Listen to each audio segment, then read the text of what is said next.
নমস্কার বন্ধুরা, দিতি রান্নাঘর উইথ ব্লগ চ্যানেলে আপনাদের প্রত্যেককে স্বাগত। তো আজকে নিয়ে চলে এসেছি আর একটা নতুন রান্না, সঙ্গে ছোটোখাটো কিছুটা সময় আপনাদের সাথে একটু গল্পও করি। তো আজকে ভেবেছি ধনিয়া এগ কারি করব। চলুন ঝটপট আজকের রান্নাতেই যাই, দেখে নিন কীভাবে আজকের রান্নাটাও আমি করছি।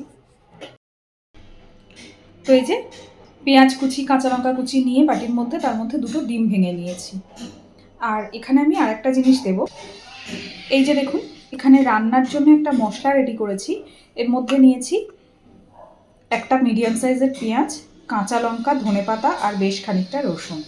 আবারও বলে দিই, একটা মিডিয়াম সাইজের পেঁয়াজ, কাঁচা লঙ্কা, ধনেপাতা আর বেশ খানিকটা রসুন। তো এখান থেকেই এই ডিমটার মধ্যে আমি সামান্য একটু মশলা দিয়ে দিচ্ছি।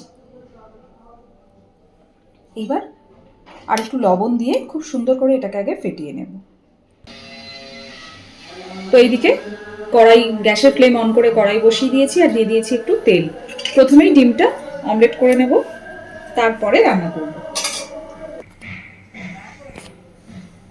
তেল গরম হয়ে গেছে, দিয়ে দিচ্ছি ডিম। আমি অমলেটটা দুবারে করব, আপনারা কিন্তু চাইলে একবারেও করে নিতে পারেন, যেটা সুবিধা হবে সেইভাবেই করে নেবেন।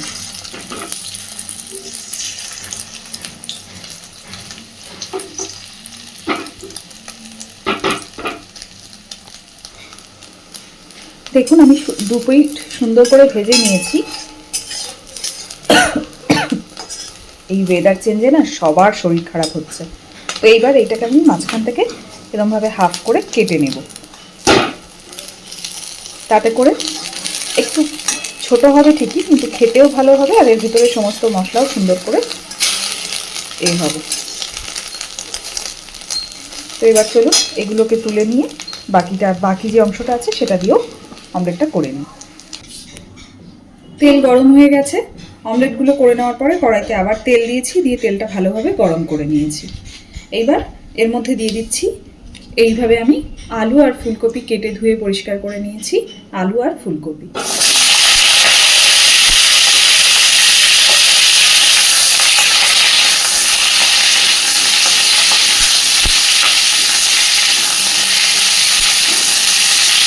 এই শীতের শুরুতে যে কোনো রান্নাতেই এই ধরনের ডিমের ঝোল বলুন বা এই ধরনের মাছের ঝোল যাই বলুন, শীতের শুরুতে ফুলকপি করলে সব রান্নাই কিন্তু খেতে খুব ভালো লাগে।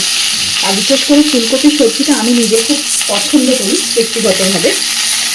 তো এইবার এর মধ্যে আমি দিয়ে দিচ্ছি খানিকটা পরিমাণে লবণ। একেবারে রান্নায় যে পরিমাণে লবণটা লাগবে আমি সেটাই এখানে ব্যবহার করে নিলাম। আর দিচ্ছি হলুদ গুঁড়ো।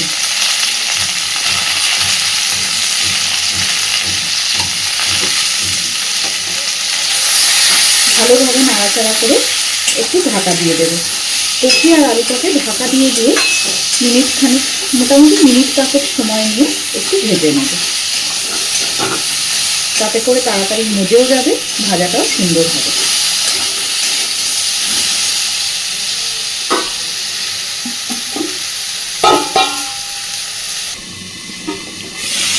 দেখুন, ঢাকা দিয়ে সুন্দর করে ভেজে নিয়েছি। লালচে রং ধরে গেছে ফুলকপিতে, আলুতে, বুঝতেই পারছেন ভাজাটাও সুন্দর হয়ে গেছে। এইবার আমি যে মশলাটা তখন দেখালাম, পেঁয়াজ, রসুন, ধনেপাতা আর কাঁচা লঙ্কার পেস্টটা করে রেখে, সেই মশলাটা আমি এবার এর মধ্যে দিয়ে দিচ্ছি।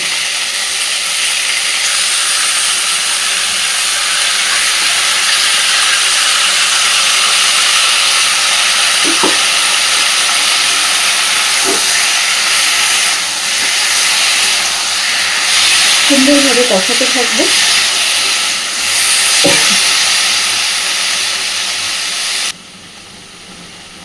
সুন্দর করে সব কিছু ফুলকপি আলুর সাথে মশলা ভালো করে কষিয়ে নেব যতক্ষণ না মশলা থেকে তেল ছাড়ছে।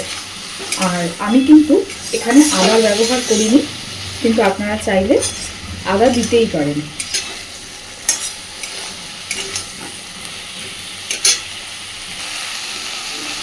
দেখুন, খুব সুন্দর করে সব কিছুকে কষিয়ে নিয়েছি। অলরেডি মশলা থেকে তেল ছাড়তে শুরু করেছে। প্লিজ একটু মানিয়ে নেবেন, মাঝে মধ্যেই আমার একটু কাশি হচ্ছে। অ্যাকচুয়ালি বুঝতেই পারছেন এই ওয়েদার চেঞ্জে ভীষণ ঠান্ডা লেগে গেছে। এইভাবে না একটু অন্যরকম ডিমের কারি, তো আমি এর আগেও একদিন করেছিলাম বাড়িতে, খেয়ে দেখলাম বেশ ভালোই লাগলো,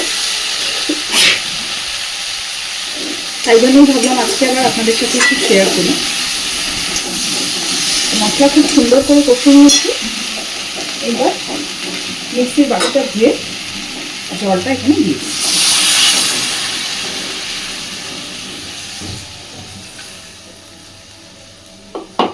খুব বেশি ঝোল ঝোল হবে না তাই, আর আগে যেহেতু ফুলকপি আলুটা একটু ভেজে নিয়েছি তাই একটুখানি সিদ্ধ তো হয়েই এসেছে। এবার মিনিট খানিক ঢাকা দিয়ে দেব।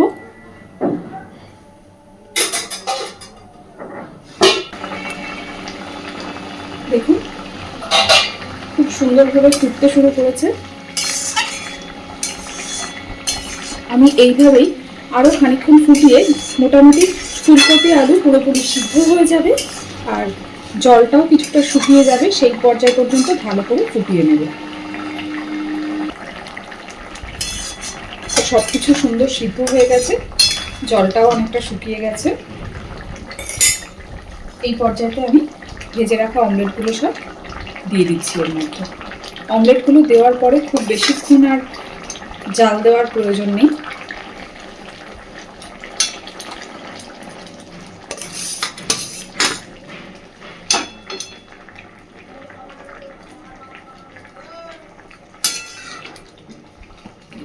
এইবার এইভাবে মিনিট 2-3 একটু ঢাকা দিয়ে রেখে দেব, দিয়ে সার্ভ করে দেব। তো আজকের এই একদম ভিন্ন ধরনের একটা ধনিয়া এগ কারির রেসিপি আপনাদের কেমন লাগলো অবশ্যই আমাকে জানাবেন, আর বাড়িতে এইভাবে ট্রাই করে দেখবেন। বিশ্বাস করুন নিরাশ হবেন না। গরম ভাতের পাতে আমি আগের দিন বাড়িতে ট্রাই করেছি, খেতে কিন্তু বেশ লাগে। তো যদি ভালো লেগে থাকে অবশ্যই প্লিজ আমার চ্যানেলটাকে লাইক, শেয়ার এবং সাবস্ক্রাইব করে আমার পাশে থাকবেন। আর এতক্ষণ আমার সাথে থাকার জন্য অসংখ্য ধন্যবাদ।